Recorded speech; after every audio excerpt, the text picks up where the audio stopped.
వరంగల్ జిల్లాలో కూంబింగ్ కోసం వెళ్లిన పోలీసులు వరదల్లో చిక్కుకుపోయారు. ఎలిమేడి దగ్గర కూంబింగ్ నిర్వహించొస్తుండగా పెనుగోలు వాగు ఉధృతంగా ప్రవహించడంతో వాగులో చిక్కుకుపోయారు. దీంతో వారిని హెలికాప్టర్ సాయంతో వాజేడుకు తరలించారు. 5 రోజుల క్రితం ఆపరేషన్ నిమిత్తం అడవిలోకి వెళ్లిన బలగాలు ఎన్కౌంటర్ అనంతరం తిరుగు ప్రయాణంలో మార్గం సరిగ్గా లేకపోవడంతో అడవిలోనే చిక్కుకుపోయారు. వెళ్లేప్పుడు పూర్తిగా ఎండిపోయి ఉన్న పెనుగోలు వాగు తిరిగి వచ్చే సమయంలో ఉప్పొంగి ప్రవహిస్తోంది. దీంతో 5 రోజుల పాటు అటవీ ప్రాంతంలోనే ఉండిపోయిన పోలీసు బలగాలు అస్వస్థతకు గురయ్యారు. వారిని హెలికాప్టర్ సాయంతో వాజేడుకు తరలించి చికిత్స అందిస్తున్నారు.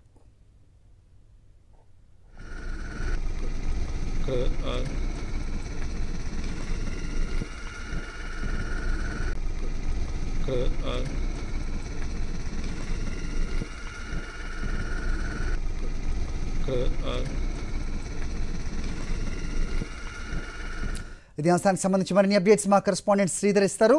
శ్రీధర్, చెప్పండి.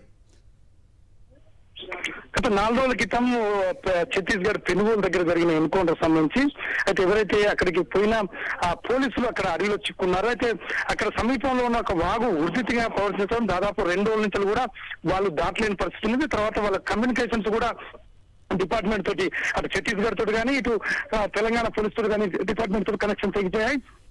ఈ నేపథ్యంలో గత 2 రోజులుగా హెలికాప్టర్ కూడా ఆ ప్రాంతంలో అటవీ ప్రాంతంలో తిరుగుతుంది. అయితే ఎట్టకేలకి ఈ రోజు ఉదయం కొద్దిసేపటి క్రితమే వాళ్ళను ఒక అడవిలో ఉన్నట్టు కనుక్కున్నారు. అడవిలో నుంచి వాళ్ళను హెలికాప్టర్ ద్వారా 5గురిని తీసుకొని వాజేడు హాస్పిటల్ తీసుకొచ్చారు. వాజేడు దగ్గర వాళ్ళ పరిస్థితి ఏంటంటే గత 4 రోజులుగా కేవలం వాటర్ తోటి మాత్రం ఉన్నా వాళ్ళకి ఎటువంటి ఆహారం లేకపోవడంతో పూర్తిగా నీరసించిపోయారు. వాళ్ళకు తాత్కాలికంగా అక్కడ హాస్పిటల్లో ట్రీట్మెంట్ ఇచ్చిన తర్వాత వెంటనే వారిని ఏటనారం ఆసుపత్రికి తరలించారు. అక్కడి నుంచి వరంగల్ ఆసుపత్రికి లేకపోతే హైదరాబాద్ ఆసుపత్రికి తీసుకొచ్చే ప్రయత్నం జరిగింది. ఏది ఏమైనప్పటికీ కూడా మరొక 2-3 రోజుల పాటు కనుక వాగు అదే విధంగా ఉన్నప్పటికీ కూడా కేవలం హెలికాప్టర్ ద్వారా గుర్తించడం వల్లే వాళ్ళ జవాలను బతికించినట్టు అవుతుంది. ఎందుకంటే వాళ్ళు గత 3 రోజుల కంచెలు కూడా ఎవరికి కూడా సమాచారం ఇవ్వలేని పరిస్థితిలో వాళ్ళు ఉన్నారు.